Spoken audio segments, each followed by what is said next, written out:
2010 চনত বিয়া খাবলৈ যাম বুলি ঘৰৰ পৰা ওলাই গৈছিল পুত্ৰ 15 বছৰৰ পিছত ঘূৰি আহিল ঘৰলৈ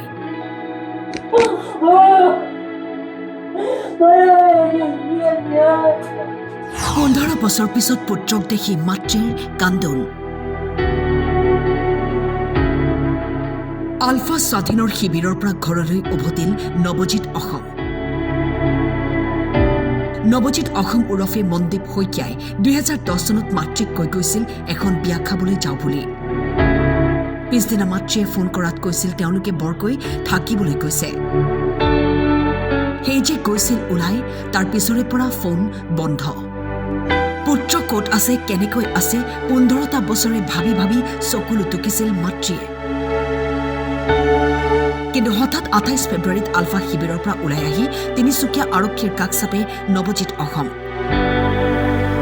গোলাঘাট আৰক্ষী অৱশেষত নৱজিৎক তেওঁৰ পৰিয়ালটোৰ কাষলৈ লৈ যায় আৰু সমঝাই দিয়ে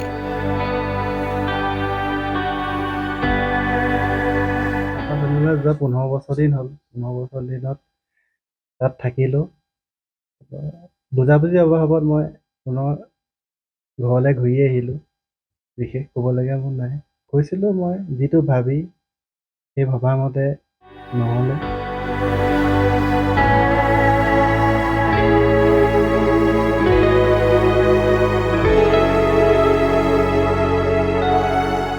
খাবলৈ যাম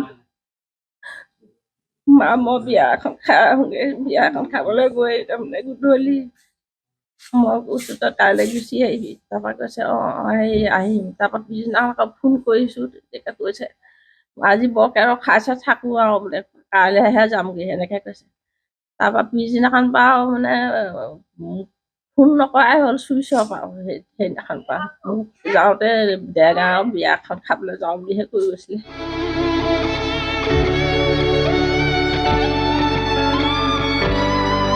গোলাঘাটৰ পৰা ৰাজীৱ কৰ্মকাৰৰ ৰিপৰ্ট টাইম 8